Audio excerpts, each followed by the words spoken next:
घुंघराले बालों वाला ये बच्चा बहुत जल्द वालिदैन और बहन भाइयों की आंख का तारा बन गया।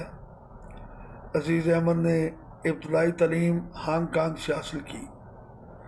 दूसरी जंग अज़ीम के बाद हांगकांग के ख़राब हालात की वजह से आपके ख़ानदान अपने आबाई गांव लादियाँ गुजरात पाकिस्तान आ गया। राजा अजीज़ भट्टी ने 1948 में पाकिस्तान मिलिट्री एकेडमी से कमीशन हासिल किया। उन्होंने दौरान तरबियत आला कारकर्दगी का मुजाहरा किया और कोरस के इख्तिताम पर बेहतरीन कैडेट का एजाज़ हासिल किया। वज़ीर आज़म लियाकत अली ख़ान ने उन्हें एजाज़ी शमशीर और गोल्ड मेडल से भी नवाजा। फ़ौजी रवायात के मुताबिक उन्होंने मुख्तलिफ़ छावनियों में अपने फ़राइज़ सर अंजाम दिए और तरक्की भी पाते रहे।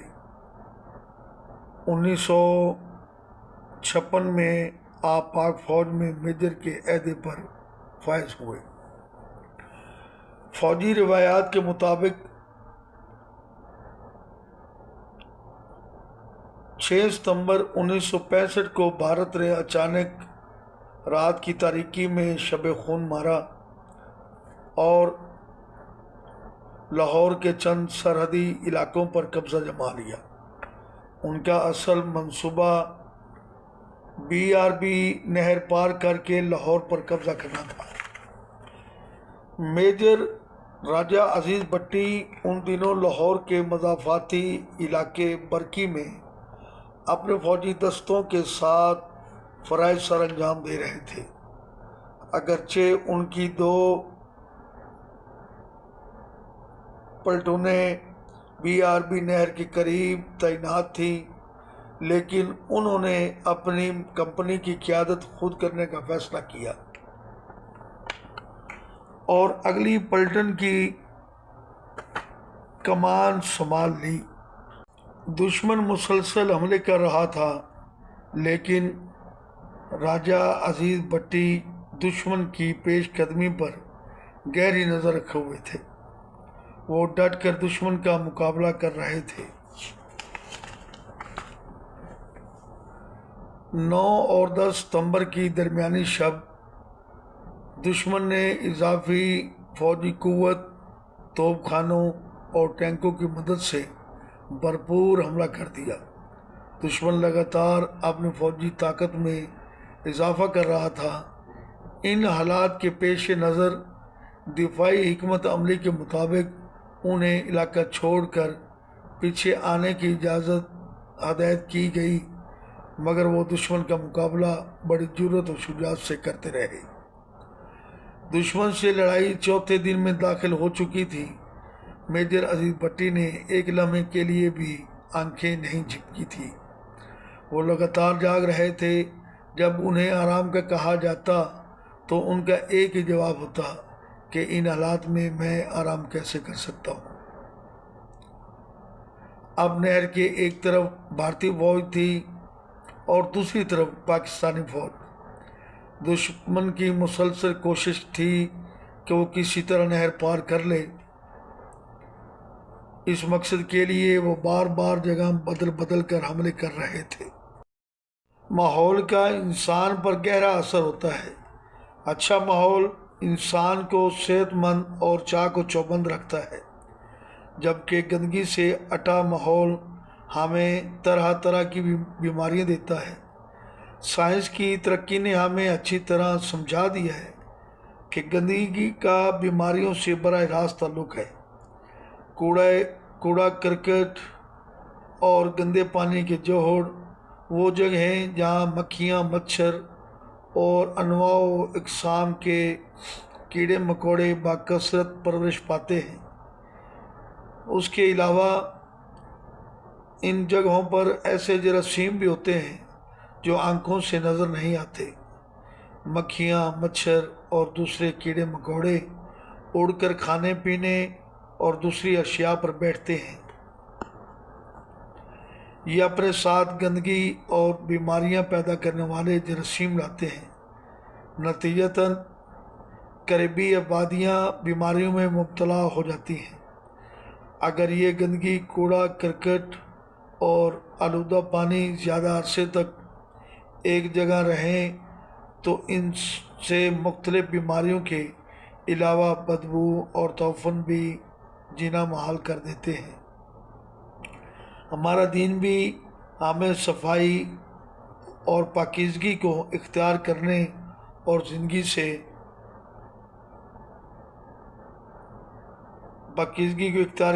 گندگی سے بچنے کی تلقین کرتا ہے۔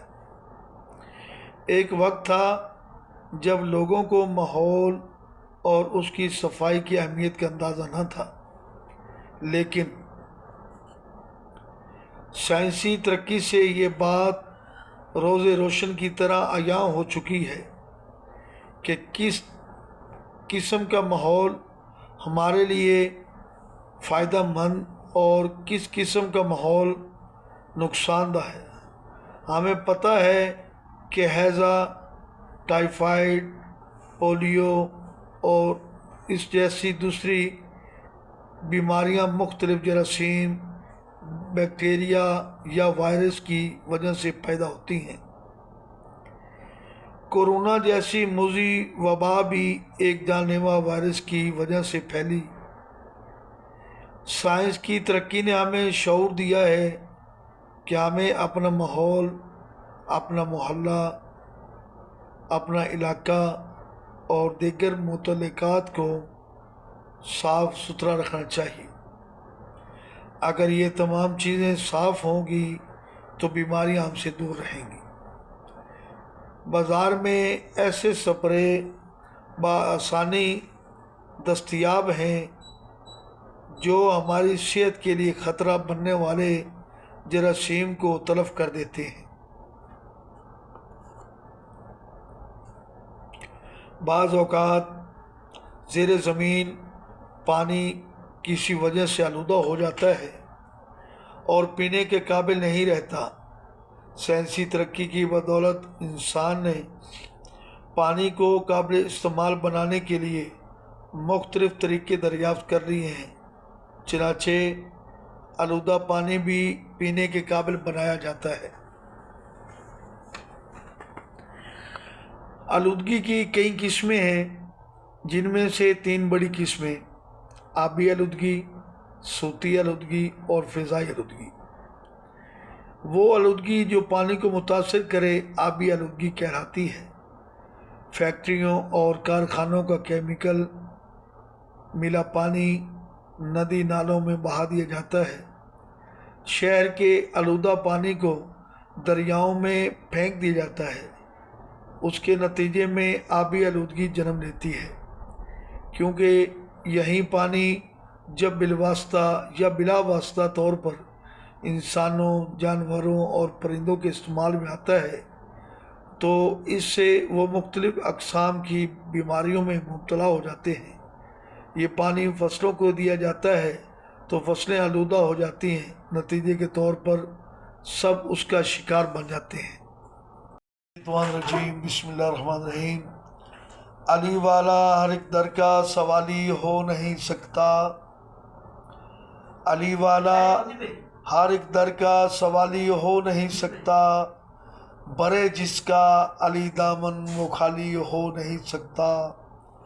حاجی ہو، ملا ہو، مفتی ہو کہ نمازی ہو، حاجی ہو، ملا ہو، مفتی ہو کہ نمازی ہو، علی کا جو بھی منکر ہو حلالی ہو نہیں سکتا۔ منکر کو گزرنے کی یہاں تاب نہیں ہے، یہ ماتھے کا نشان اتنا بھی نایاب نہیں ہے۔ ہے بغض علی دل میں تو پڑھ لاکھ نمازیں، یہ بغض کا دھبا ہے محراب نہیں ہے۔ کربلا کہتی ہے اسلام کی تقدیر ہوں میں، کربلا کہتی ہے اسلام کا معیار ہوں میں، پہلے جنگل تھی مگر آج گلزار ہوں میں، میری خاک پہ ٹپکا ہے अब्बास का लहू, इसीलिए सारी ज़मीनों की अलमदार हूँ मैं। जग दुनिया ते लजपाली दी तस्वीर दा नाम हुसैन है। जै कुफर दा सीना चाक कीता, उस तीर दा नाम हुसैन है। ते दर असल इस्लाम दी दुनिया ते तशहीर दा नाम हुसैन है। मैं क्यों ना मिसम फखर करा, मेरे पीर दा नाम हुसैन है। सारी जिंदगी अंदर दे खोटे रहे हो, सारी जिंदगी अंदर दे खोटे रहे हो, छड़ी मिठड़ी यार जबान है। सारी जिंदगी अंदर दे खोटे रहे हो, छड़ी मिठड़ी यार जबान है। मैनू चिरकी समझ जनाब दी आए, तुसी शुरू तो रज बेईमान आए। ते बस शक्ल ते बख्त खुदा दिते ने, उंज घटिया जै इंसान आए। अज फरद दे ना तू भी सड़दे हो, कदी जिंद करदे कुर्बान आए। जिवें उलर के नप्पी आए बां मेरी, इंज संगत निभा ने सके। मेरे मगर उचेरिया लगदियां दा बारा सिर ते चा नहीं सके। ते वादा करके फरद दे नाल तुसां काई ईद मना ने सके। तुसां मोया किदे कबर ते आवना है, जदों जिंदियां आ नहीं सके। चंगे सज्जन तां चंगिया कान होंदे, शाला खास तू आम ना होवेण। सदा सिर ते सज्जन दुपहर रवेण, शाला ढल के शाम ना होवेण। तो उंज मुल्क दे बाणे आपस विच भावें फर्ज सलाम ना होवेण, बे अकले सज्जन ता बा वंदे इंशाल्लाह नमक हराम ना होवेण। तुसी जदन दे रुठे हो, साथू कसम चवा लो, सानू सुख दी नींदर आई नहीं। हालात मुताबिक असी बदल गए, तुसी गैर दी याद भुलाई नहीं। असी हार के भी खले पेड़ विच रहे, तुसा जित के भी शक्ल विखाई नहीं। दुख फरत लगदा है इस गल दा, तुसा मर्दा वांग निभाई नहीं। की नकलो हरकत का जायज़ा लेने के लिए मेजर अजीज़ भट्टी को किसी ऊंची जगह पर जाकर दुश्मन की नकलो हरकत को देखना पड़ता था।